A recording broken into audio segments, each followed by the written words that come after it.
This is the first finding of a federal investigation into the deadliest accident in the history of Amtrak. The train crew's qualifications and the condition of the track, the signals, and the train equipment did not contribute to this accident. That's not a defense of the railroad. It is the whole problem, written down in one sentence on page 59. Everything on that railroad worked exactly the way it had been designed to work. And 47 people died anyway. This is the record of what a machine cannot notice. Just after midnight on the 22nd of September, 1993, a towboat named the Mauvilla left a barge fleet on the Mobile River. She was 85 feet long and she was pushing 6 barges in 2 rows of 3. 4 men aboard, a captain, a pilot, and 2 deckhands. The pilot had the watch. The National Transportation Safety Board never prints his name in this report, and neither will this video. He is the pilot. Fog was not forecast that night. The weather report at the time of the accident called for 4 miles of visibility. Fog formed anyway. It does that on this water. Quickly, the pilot's own testimony. As he passed Catfish Bayou, quote, "It started getting foggier and foggier on me. Called another towboat ahead of him and asked about the fog. The answer came back in 2 words. Shut out. 0 visibility. The other operator kept going. The pilot of the Mauvilla decided to tie up and wait it out. That was the right decision. On this river, you tie a line around a tree on the bank, and you stop. He could no longer see the head of his own tow. It was more than 400 feet in front of him. He sent a deckhand forward onto the lead barge with a searchlight to snag a tree. 2 attempts. Neither caught. The pilot could not see the man he had sent out there, so he ordered him back, afraid the deckhand would be hurt or would go over the side in the fog. Every decision in that sentence is a decent one. Hold on to that.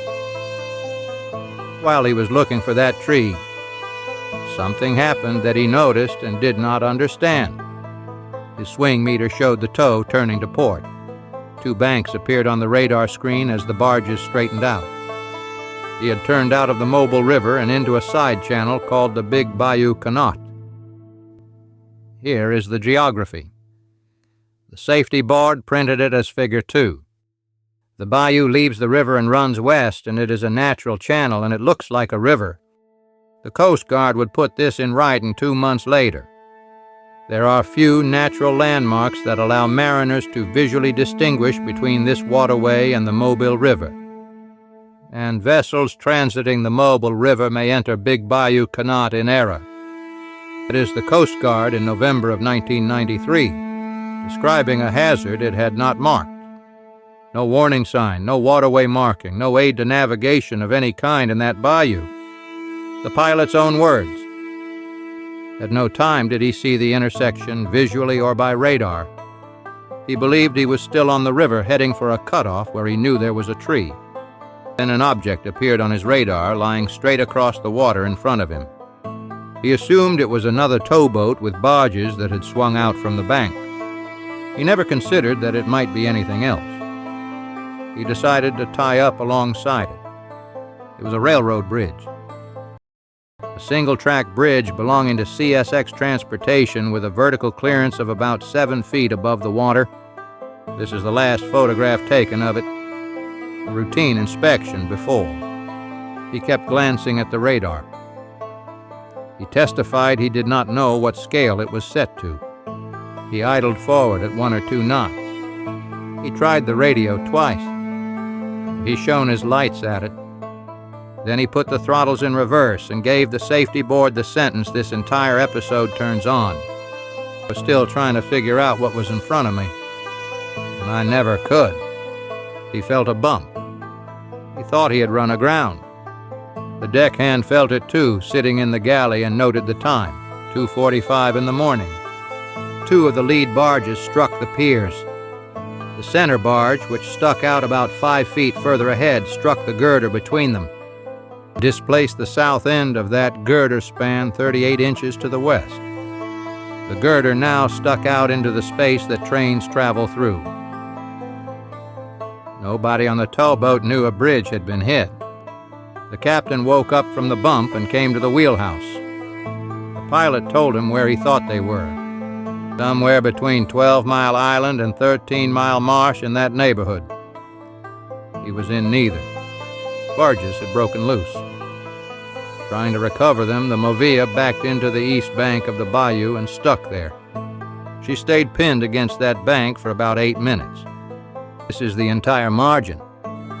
8 minutes, and nobody on earth knows the bridge has moved. Those same 8 minutes were being crossed by a train with 220 people on it. Amtrak Train 2.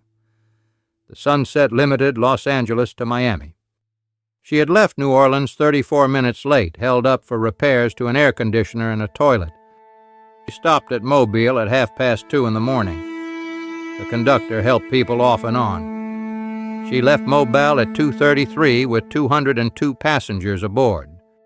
The conductor described the run from Mobile as uneventful. The locomotive crew called every signal aloud over the radio, and the conductor repeated each one back. The last signal he remembered them calling was at Bayou Sarah, 1 7/10 mile back. The call was clear. The train accelerated. 72 miles an hour in 70 mile an hour territory. At 2:53 in the morning, she hit the girder. 3 locomotives, the baggage car, the dormitory car, and 2 of the 6 passenger cars went into the water. The fuel tanks ruptured and burned. The lead unit ended up buried in about 46 feet of mud. This is the safety board's photograph of the site. 42 passengers and 5 crew members were killed. 103 passengers were injured. The 4 men on the towboat were not hurt. The bridge had moved 38 inches out of alignment, and the signal 1 7/10 mile back was showing clear. Rails did not break. A wayside signal system works by running a low current through the rails themselves. The rail is the wire. Break the rail and you break the circuit, and the signal behind it goes red. That is the entire safety principle. The barge moved the bridge sideways. The track went with it. The steel bent and stayed whole. Because the rails remained intact and rail continuity was maintained, the signal circuitry was not interrupted. The signal displayed for Train 2 on the night of the accident was clear, or proceed. According to tests performed after the accident, the signal system operated as designed. It was never broken. It was answering a different question than the one that mattered. It could tell you whether the rail was continuous. It could not tell you whether the rail was where you left it. Somebody had noticed that 14 years earlier, November 17, 1979. Devil's Slide, Utah. A Union Pacific freight train doing 50 miles an hour struck a displaced bridge and derailed 5 locomotives and 56 cars. Damage over $5 million. No passengers on a freight train. Out of that wreck, the safety board issued Safety Recommendation R80-36. It asked the Federal Railroad Administration to study the feasibility of installing a mechanism which can be incorporated in the automatic block system to indicate when bridges are displaced. That is it. That is the whole request. Study whether a signal system could be made to notice a bridge that has moved.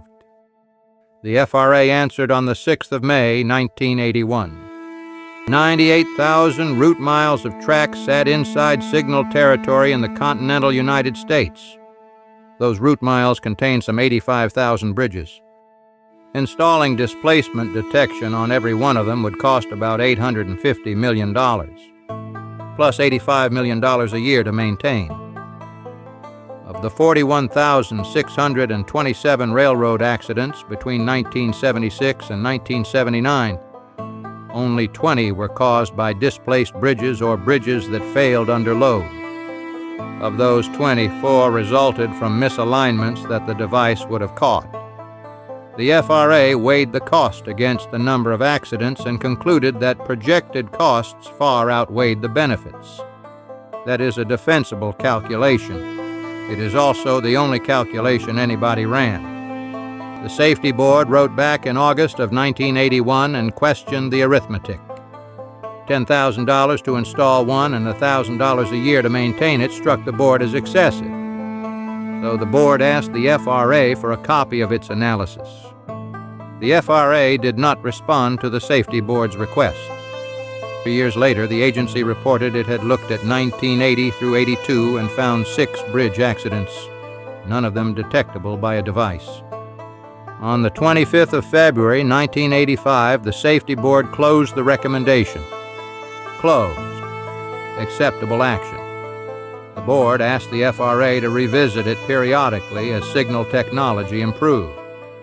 The FRA agreed to. That file had been shut for 8 years, 7 months, and 28 days when the Sunset Limited left Mobile. Go back to the towboat, because the same shape shows up there. Since 1972, anyone standing a navigation watch on a towing vessel over 26 feet has needed a federal license. The Mauvilla was 85 feet. Both her captain and her pilot held one. Read the next sentence in the government's own report slowly.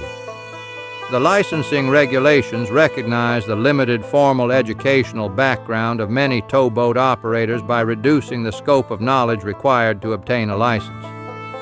An applicant supplies a letter from his employer saying he received training or had duty in the wheelhouse. The regulations do not prescribe the level or type of wheelhouse training in vessel handling or equipment use. Then a written test in fall pods, which you may retake without limit.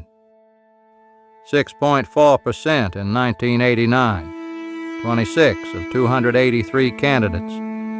26 divided by 283 is 9.2%. The next line does not work either. The report does not explain the difference, and the Coast Guard, it says, does not compile data on how many times a candidate retakes the test. To meet requirements for the license, an operator does not have to be trained in the use of radar, and the Mauvilla pilot was not so trained.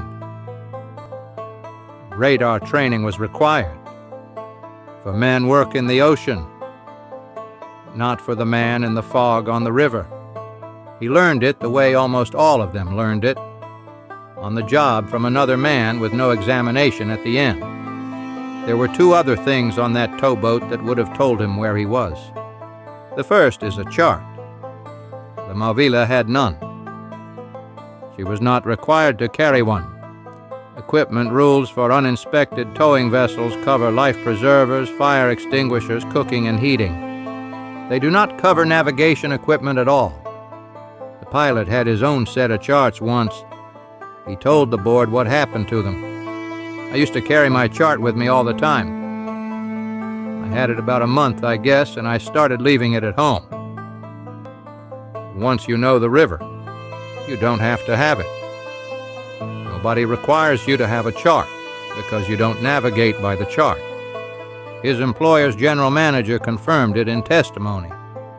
Charts are not required as standard operating equipment. The second thing is a compass, but you cannot look at it in fog.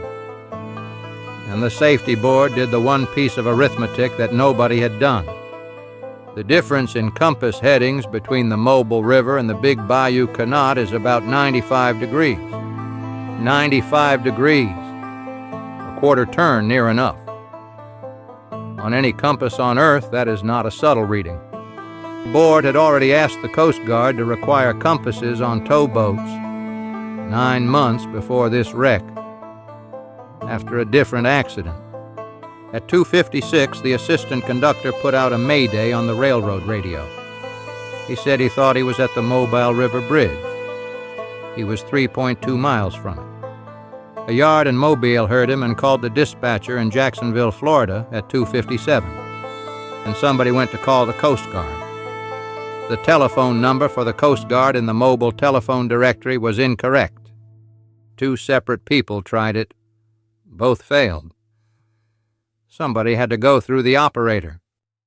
The 911 operator was told the accident was at the wrong bridge. 18 minutes went by while police, fire, and the railroad worked out where it actually was and whose jurisdiction it was in.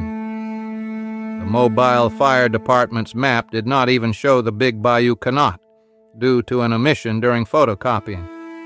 The bayou existed. The copier had cut it off the edge of the page. The bridge itself had no nameplate and no mile marker on it. Boats searching for it went to the wrong bridge first. They found it by seeing the fire.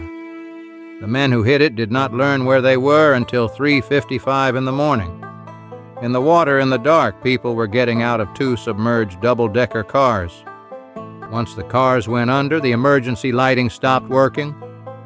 Only the train crew had flashlights, and flashlights were not part of Amtrak's emergency equipment. A few passengers had penlights. That is what people used to find the exits. Emergency responders could not get an adequate list of who was on that train until the next day. The county had run disaster drills. It had never run one for a railroad accident. Representatives of Amtrak, CSX, the county, and the Coast Guard testified that they had never discussed the possibility of an accident on that bridge. Given the remoteness, the fog, and the limited ways in, the response was well coordinated and effective. Towboat crew, the passing vessel's crew, train crew, and volunteers pulled people out of that water. The failures in this story are not failures of the people who showed up. On the 19th of September, 1994, the Safety Board adopted its report. The probable cause names the pilot's lack of radar competency and his company's failure to make sure he had it. And third, U.S. Coast Guard's failure to establish higher standards for inland towing vessel operator licensing. The federal agency named as a cause of 47 deaths in a document that agency's own department published. Contributing: the lack of a national program to assess whether bridges can survive being hit by boats. Then 29 recommendations to 9 different recipients. Radar training, radar aboard, charts aboard, compasses, alcohol testing time limits, bridge markings, a national bridge register. Every one of them addresses something real in this record. Read all 29 to all 9 recipients and count how many concern a way to detect that a bridge has moved. None of them. The board spent 2 pages on that question, laid out the whole history, and issued nothing. It closed the section by noting that the FRA is evaluating the need for bridge alignment protection. 5 railroad signal suppliers had told the board's investigators by telephone that no such device had been designed. 10 weeks after Mobile, the same thing happened in Tennessee. The 1st of December, 1993, a towboat and 2 barges struck a Norfolk Southern bridge in downtown Knoxville. The pier moved 12 to 18 inches, the track moved 9. The towboat operator called it in and gave the wrong bridge. It took an hour to work out which bridge it was. Every failure from Mobile repeating exactly 10 weeks later. No train hit that bridge. Here is why. Someone looking out his office window had seen the accident and immediately called Norfolk Southern Railroad, which was able to prevent a train about 4 miles from the damaged bridge from crossing it. In Knoxville, it was daylight and a man happened to be looking out a window. At Big Bayou Canot, it was 2:45 in the morning in fog in a bayou with no houses on it. The difference between 47 deaths and none was a person who happened to be looking. Things did change, slowly and in the places the board had aimed. In May of 1998, the Federal Railroad Administration issued a rule on passenger train emergency preparedness. It opens by describing this accident. Emergency plan, marked emergency windows, safety information for passengers, accurate passenger counts for responders, drill. Every one of those is a finding from Big Bayou Canot, turned into a federal requirement. 4 years and 7 months later. In November of 1999, the Coast Guard rewrote licensing for towing vessel officers. That rule opens by describing this accident, too. Watch the wording the Coast Guard chose for the finding against itself. In part, the board maintained because of the U.S. Coast Guard's failure to establish higher standards. The board maintained. 6 years on, still held at arm's length. But the rule itself is real. An approved course with radar in it, and a practical demonstration of skill before a designated examiner. 6 years and 2 months after the wreck. And it was published as an interim rule, which leaves the bridge. In July of 2010, the FRA finally issued federal bridge safety standards for railroads. 17 years later. It requires a special inspection whenever a bridge is involved in an event that might have compromised it, including in the text vessel impact. And it says the track owner should have in place a means to receive notice of such an event. Receive notice from someone who saw it. That is the whole architecture, and it has not changed. The rule presumes a person know. At Big Bayou Canot, for 8 minutes, no person on earth knew.